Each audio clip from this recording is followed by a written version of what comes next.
Great try here from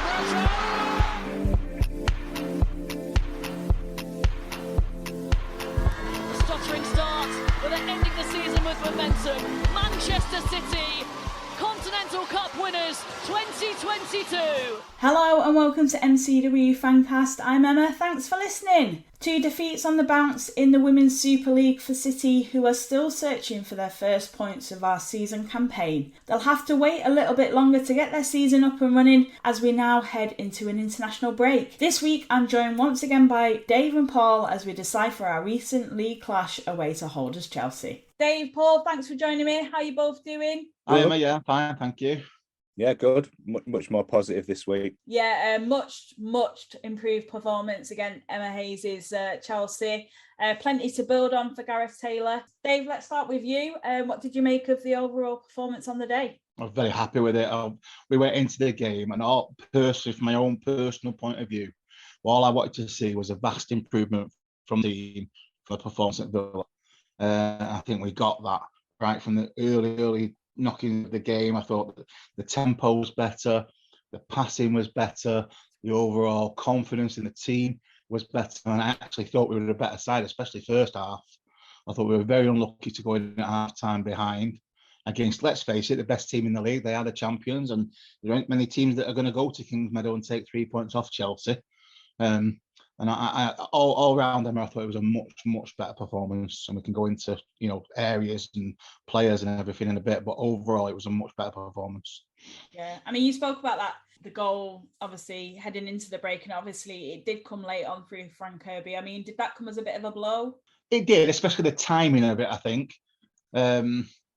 There's some contentious decisions early on, but I did see afterward the game in the stats that we'd had the most shots on Chelsea's goal as a team at Kingsmeadow had in a number of years or something. So it just shows you we weren't hanging on, and they finally broke through. We were a better side. We created more chances.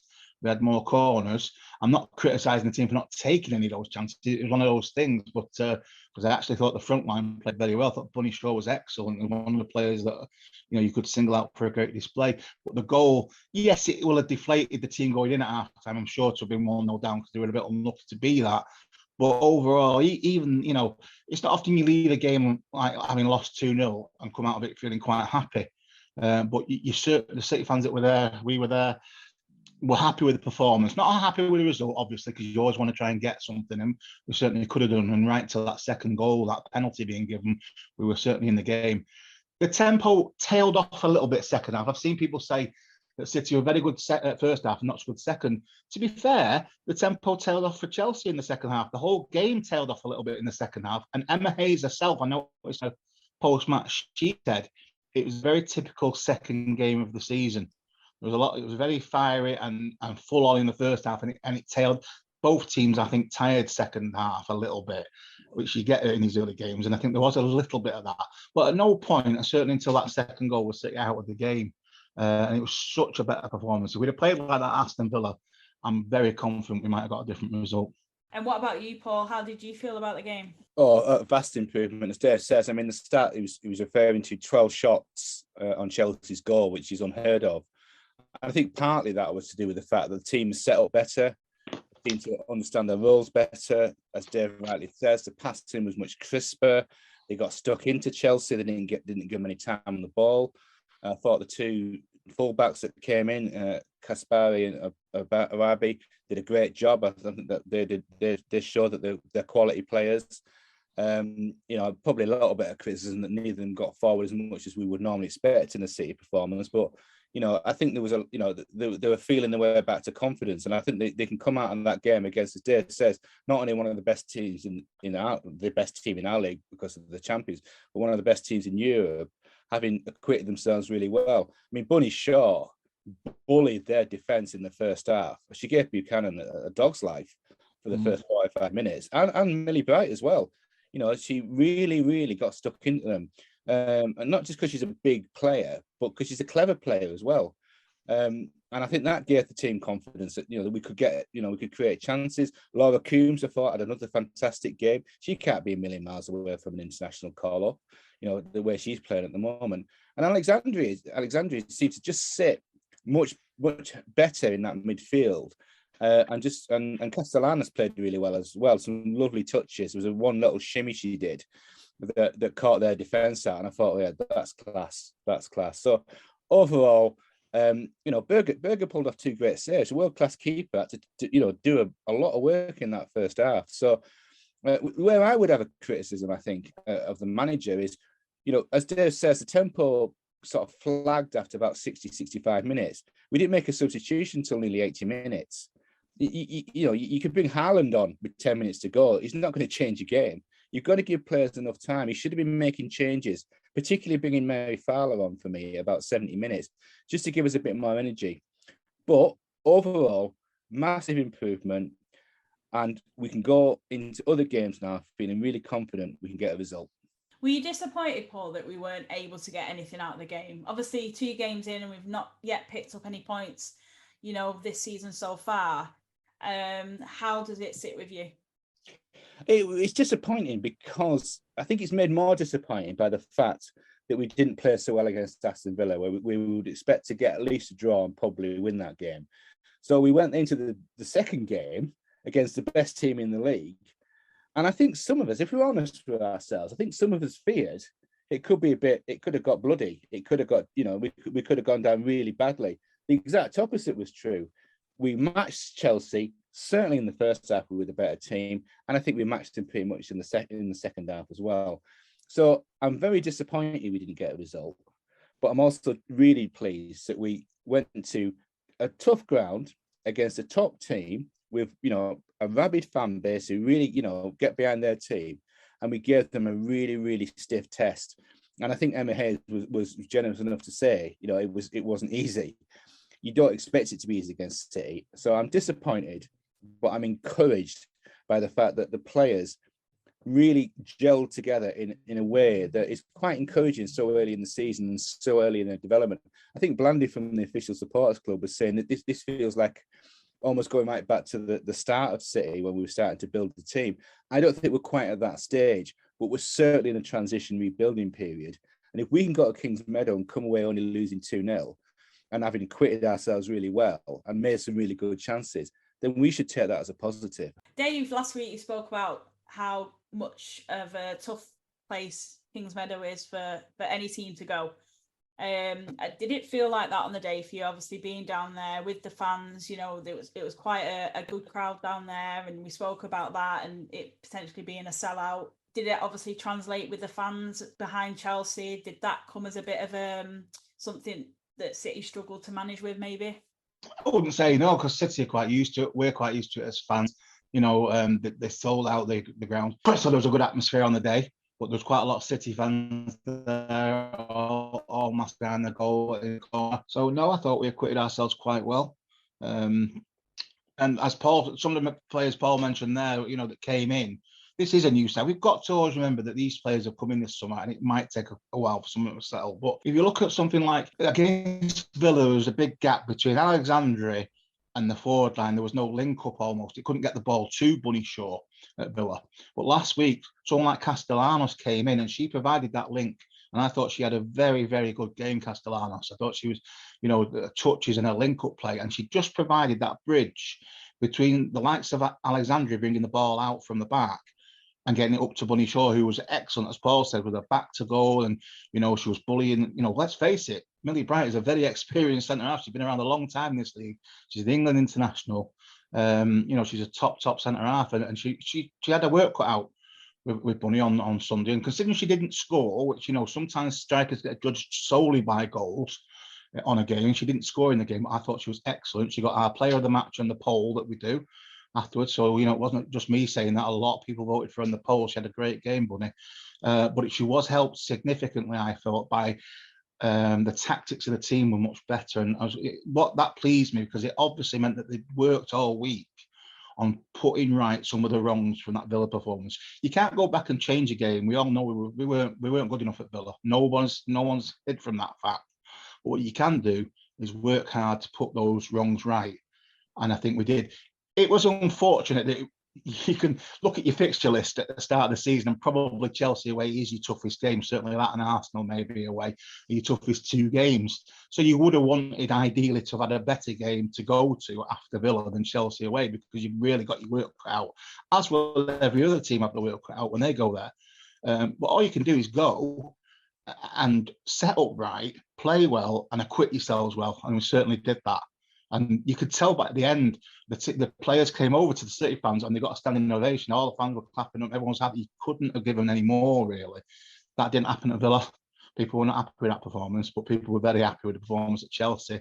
And I think that speaks volumes, really. The one thing that I wanted to see after the Villa performance was desire. And I think I really felt it translated a lot more in the performance against Chelsea, and players did impress. And like you said, the one performance in particular for me, and I don't usually like to single out players, but Bunny Shaw, I think despite not getting on the score sheet, deserved so for efforts, really. And arguably, for me, one of the best performances I've actually seen her in a City shirt. She was outstanding. She was literally turning it on. She was showboating. I said exactly the same thing, Emma. I said I don't think I've seen her have a better match, considering she didn't score. I mean, we've seen her get hat tricks, and obviously she's there to score goals, but her actual all-round play was just so good, and you have to take into account who it was against as well. If you think about it, it reminded me of Ellen White last season, who didn't score a load of goals for us in her final season and her farewell season, and what became a farewell season. But Ellen White, and she did the same for England in the Euros, she does some players like her and Bunny Shaw make defenders' lives a misery. They're all over the place. Bunny Shaw's a much more physical player as well, but she's a very clever player. If you watch what she does, the way she drags defenders around, drags them out of position, she has got the same sort of skill level in many ways as Ellen White. Ellen White was an outstanding player. I think Bunny Shaw's an outstanding signing for us. And in a way, the fact she didn't score doesn't really in any way undermine what was an outstanding performance against 2 world-class centre-halves. But Buchanan's a brilliant centre-half as well. They are 2 of the best centre-halves in the world. And she made their lives a misery. I mean, Buchanan dropped her for that controversial penalty decision on 12 minutes.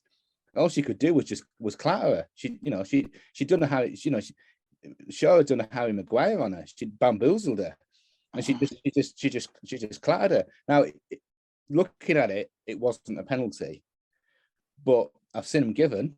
It was that close; it could have gone either way. And the fact that it wasn't a free kick wasn't given is absolutely outrageous. And it does bring up the question of VAR again. It does bring up the question of how we need to, make sure the refereeing is up to standard. I thought the ref actually had a good game against Chelsea on the whole, but there's too many controversial decisions. As you said, a few questionable decisions in the game, and we're not, as you say, the team to fall victim to this. And we've been on both sides of it, haven't we?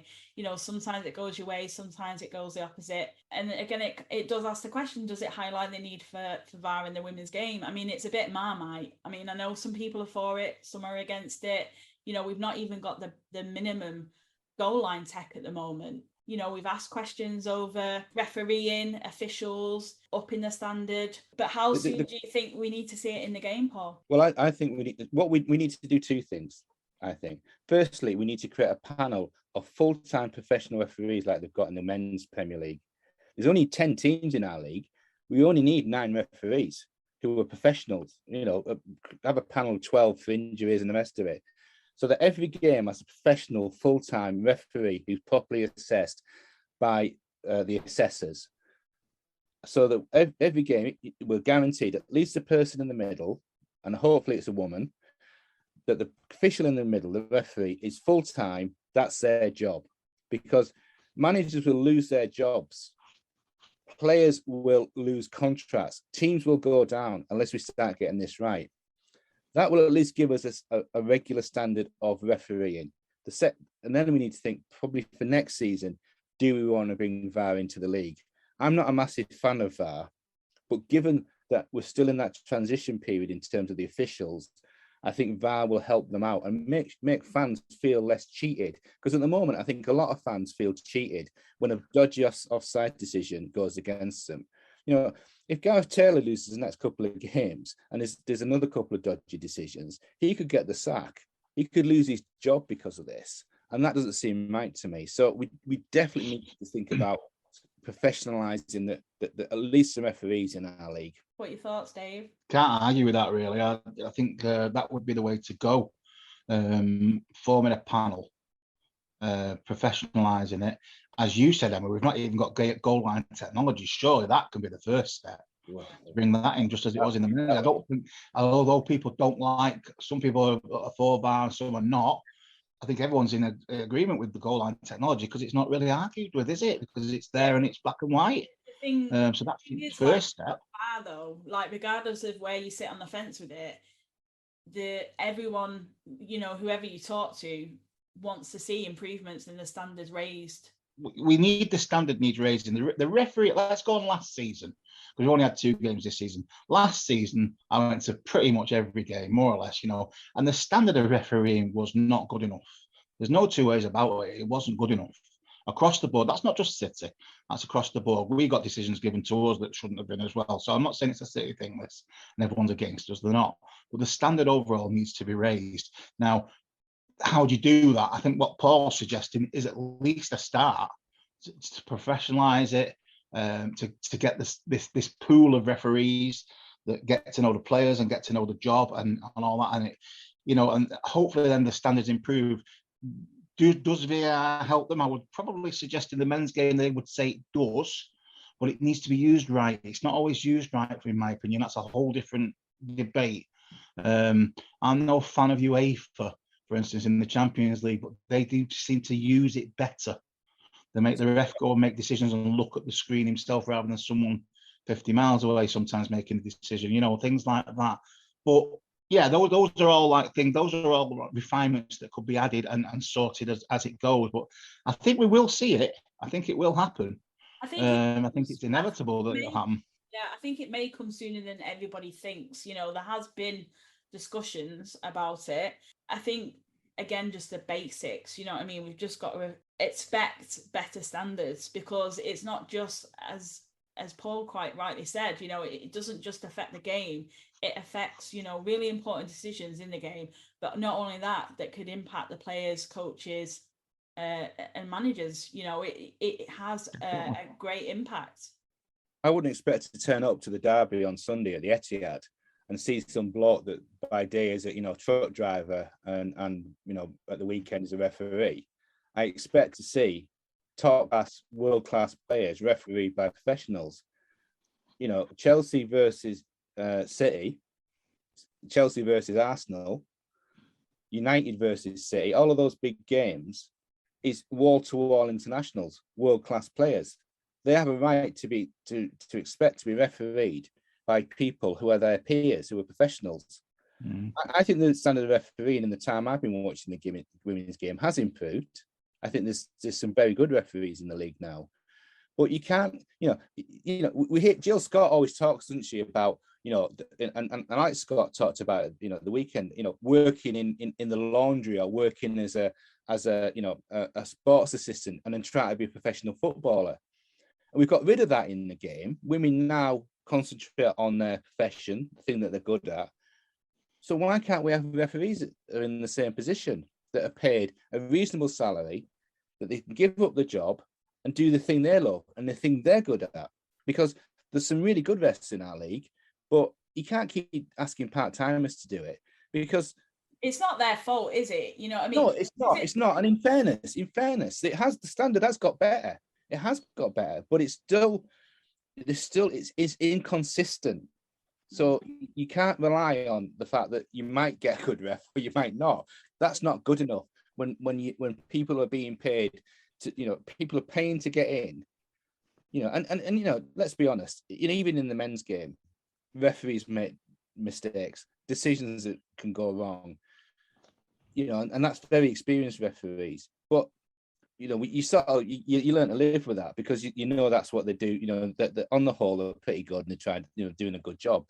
We haven't got that. And I just think it's something that we need to, you know, if you're going to spend money on all sorts of things about women's football, the one thing you can't ignore is how it's refereed.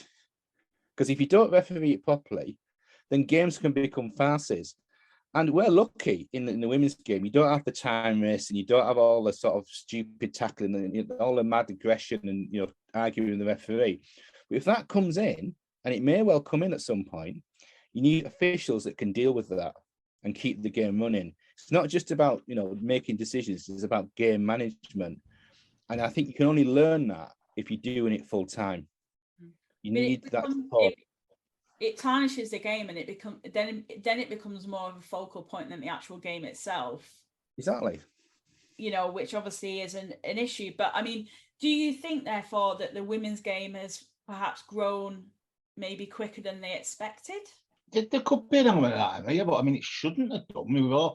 Nobody's surprised. The women's game was growing steadily anyway. Then something like the Euros comes along and gives it a massive boost in the arm, which is a great thing. You can see that record. I think it was record attendances last. If you added all the attendances together last weekend, the aggregate attendance was a new record for the WSL.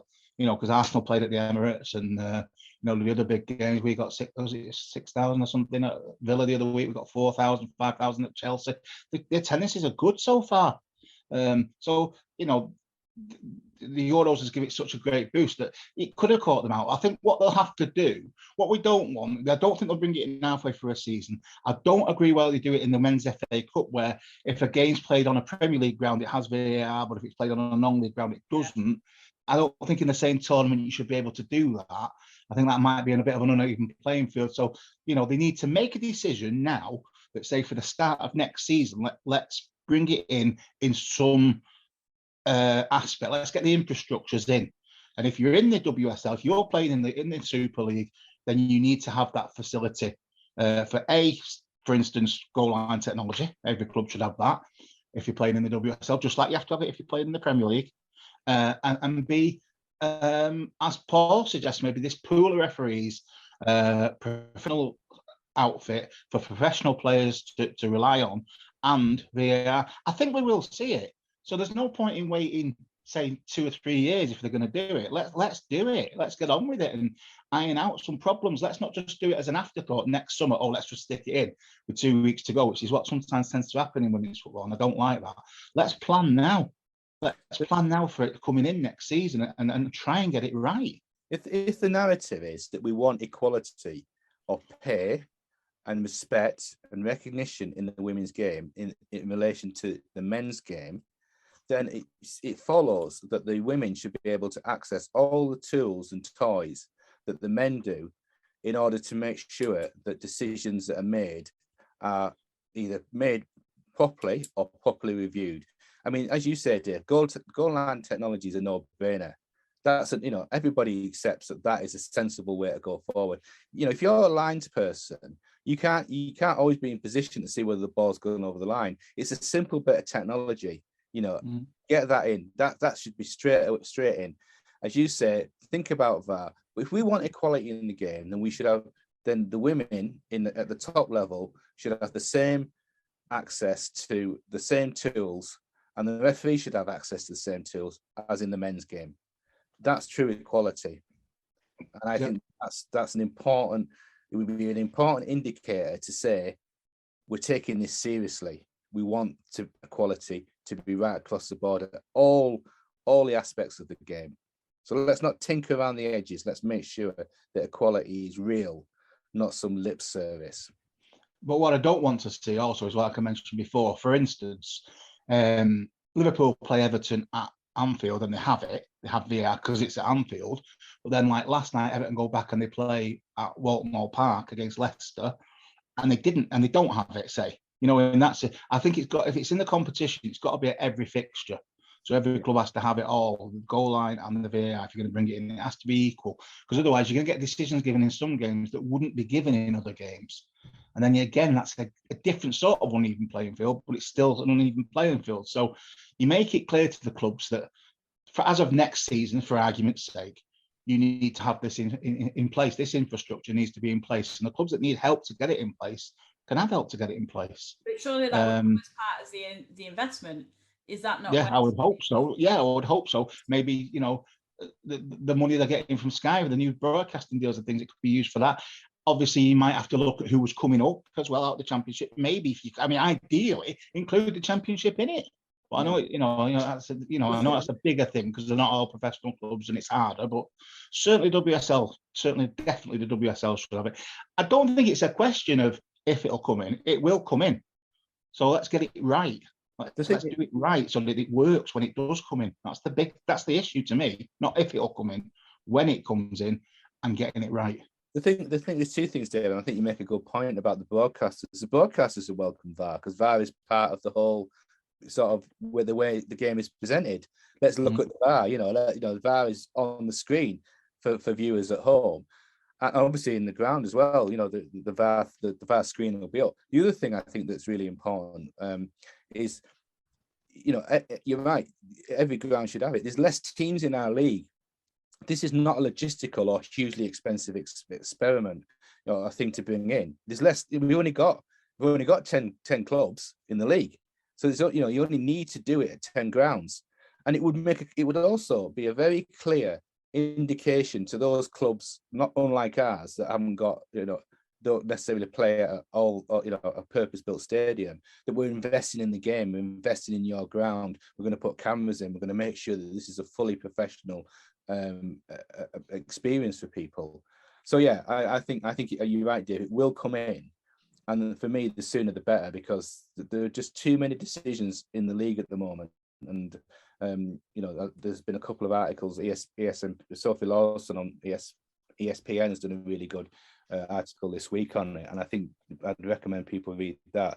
So it's not just us. I think a lot of fans feel the same way. It's obviously we head off now into an international break, which comes very early for starters in the season, which feels a little bit disruptive. On the return, we're going to be looking ahead to the Leicester game, which surely we must be approaching now as a must-win kind of game. I mean, would anything less at this point be a bit of a cause for concern, Dave?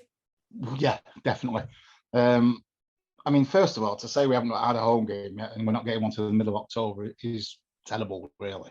I know obviously the one that's postponed couldn't be helped, but just seems such a long wait for a home game. But we've been a little bit unfortunate in that this weekend coming, some teams have got Conti Cup, but obviously we're in a Conti Cup group of odd number of teams and every team has to sit out a round, and it just so happens that we're sitting out this first round of fixtures and stuff. So it's a bit unfortunate because I think personally we could do it again this weekend, the Conti Cup game even, just to keep the momentum going.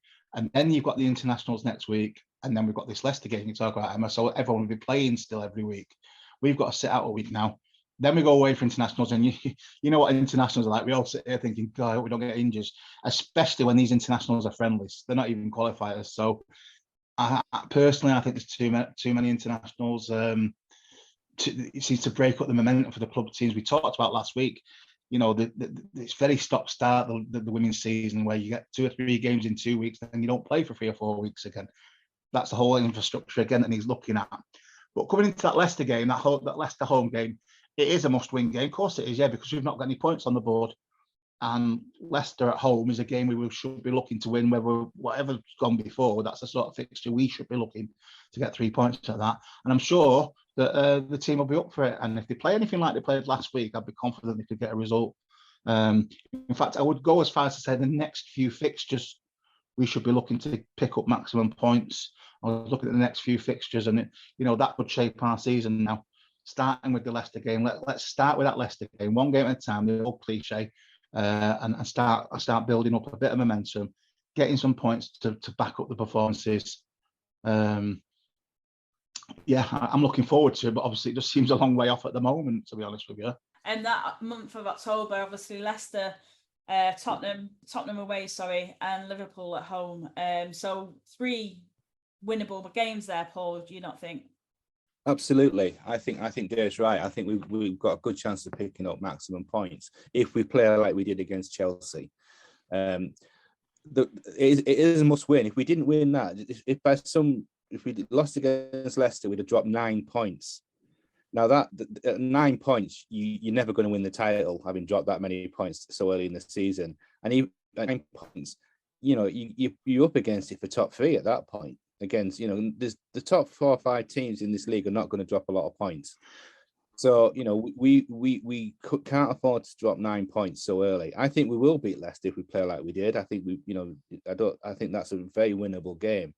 But, you know, I think at that point, I think questions will be asked at the highest level in the club about what's going on, because, you assemble a very expensive team and drop 9 points. That wouldn't be acceptable. That said, I think we'll win that game. I think Tottenham, blow hot and cold. I think we could win that game. And Liverpool were terrible at the weekend. That result against Chelsea looks like a bit of a fluke. So I think we've got a good chance of getting our season back on track with those games. But as Dave I think pointed out earlier when we were chatting before, we've had no home games and yet 2 international breaks. How on earth do you think you're going to build a crowd, build a game, when one of the biggest clubs in the country, with a purpose-built stadium, who attract a big fan base already, have not played a game before our national team have played 4 games in the same period? That is no way to attract people into the game who are coming off the back of the Euros. They're not going to get, those fans in Manchester who have been excited by what we saw in the summer. I've got to wait to the back end of October to watch their team play at home. Not good enough. This needs to be sorted for next season, because as we said last week, when you watch the men's game, you've got a rhythm. Week in, week out, they're playing. You're not waiting 3 weeks for a game. And if we are serious about professionalising our league and expanding the crowds to the level we think they should be, then we can't have this stupid thing of waiting weeks and weeks and weeks between games. And it's not good for the players either. It's not good for their fitness. It's not good for their match fitness. Some of the injuries we're seeing in the game are probably because they're coming off the back of training, but no matches. We've got to get this right. Emma Hayes as well spoke about it earlier in the week, and you spoke about players there, and she said it's unhealthy on players. And I think she used the word mental. It seems mental that, we're in this kind of position and, we're getting these international breaks. I mean, it obviously needs looking at, if even, you've got elite managers highlighting the issue, and it's a concern for them as well, Dave. Yeah, definitely. And as Paul says there, I think if you ask the players when they come off the pitch at Chelsea, would they wanted to get back on the pitch and play again this week? I would have said almost definitely everyone would have said yes, because they know how much better they played at Chelsea. You could sense it with them coming off the pitch. Although they were disappointed with the result, they were a lot happy with their own performances. And rightly so, it was a much better performance. And then what you do is, when you've lost that game, you want to get back out there and you want to win the next game. You want it to come. Let's go. We played well today. We've been a bit unlucky. Let's go. Let's get a game, cup game even, Conti Cup game. I'm not saying it has to be in the league, but to have to wait another 3 weeks now for a game, and we won't have a home game until the middle of October. And like Paul says, all off the back of the Euros, when we could have sold out. I understand one was postponed. I get that, and that's out of everybody's hands and everything. But even allowing for that, it's still not many home games, and we're at the back end of October. And it just needs to be better. The system needs to be more coherent. And I just think, I understand when the qualifiers, when these international games are qualifiers for the tournaments, they've got to be played. I get that. Yeah. And you play 2 in a week, so obviously there's no room for elite games in those weeks. But to be having another 2 friendlies now at the back end of a year, I'm just not a fan of that personally. But that's that's just personal opinion on that. I know a lot of people love these international fixtures and stuff, and I know it's a prestigious friendly that England's playing, for instance, against America. I know it's a big game at Wembley and everything. They'll probably get a sell-out crowd and everything, but it is still a friendly. So should it take priority over our leagues? We want our league to grow. We want our league and our stadiums to be full of fans and to be enjoying the product we produce in this country, which is an excellent product. It's a fantastic league. Our cups are great, and we want these grounds sold out. So we should be doing everything we can to help the teams sell these grounds out. We should be making it, as Paul said last week, you've got to make it easy. You've got to make it easy for fans to come. And at the moment, I don't think we're doing enough across the board. Not City, I'm talking about the game itself across the board here. I think it needs to do a little bit more. Yeah, definitely. And obviously we now head into the international break, and I kind of feel like obviously that some of the players have still been in training this week. They have been with the club, and obviously it's too hard to kind of look ahead. I mean, we'll probably reconvene, I think, for that Leicester preview, to be honest, because as you say, players go away on international duty, and you just, you kind of hope that you get everybody back fit and available, especially when you've got a run of games now that it's important. We can't go into every game now thinking, obviously we keep talking about transitions and players bedding in and it coming together, but we have to start picking up the points, don't we? So it's important that we get the players back for that. I mean, this is the thing that annoys me about the international bits is, when's the last time I did an international in Manchester? Two big clubs in Manchester. When's the last time I had an international game in Manchester other than Euros? When's the last time we had one in Merseyside? All the games seem to be in the Midlands or down south, or in weird places like Stoke. You need to look where the fan bases are. And the only plus I can see from this international break is the well-deserved call-up of Jess Park and Esme Morgan getting back in the England team. Those are the only two positives that we can take from this, that a really quality young player's got a well-deserved call-up. And Esme Morgan, who's had a terrible time injury and was in the England team just before she was injured, is now back in the team. So we should applaud their call-up, because those are well-deserved. But we've got eight players in the England team. That's 8 potential injuries. And that, our is that one of those well back injured, and we can't afford that at the moment. And as Dave says, they are only friendlies, and we need to decide as a sport what's the most important now: to build the England team or to build a sustainable WSL. Can we do both at the same time? But having 2 international breaks before we play one game at home, and I'm sure every podcast, but virtually every WSL team in the league is saying exactly the same thing we're saying. This is bonkers. The next 3 or 4 games, I believe, can shape our season, certainly up till Christmas. Get some points in the bag, get on the board, get a Conti Cup run going, because we all know the Conti Cup run last year did us the world of good.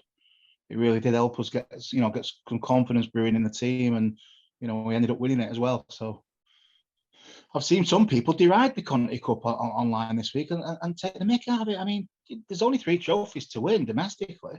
That's good, I love the Conti Cup, man. I'm all for it. I just think it should be done a little bit better, scheduling wise and things like that. I'm glad to see some of the group games this year are at weekends when there's been. I think we played Leicester away and Sunderland at home both on Sundays. Now that's a good idea, because they always used to be Wednesday nights.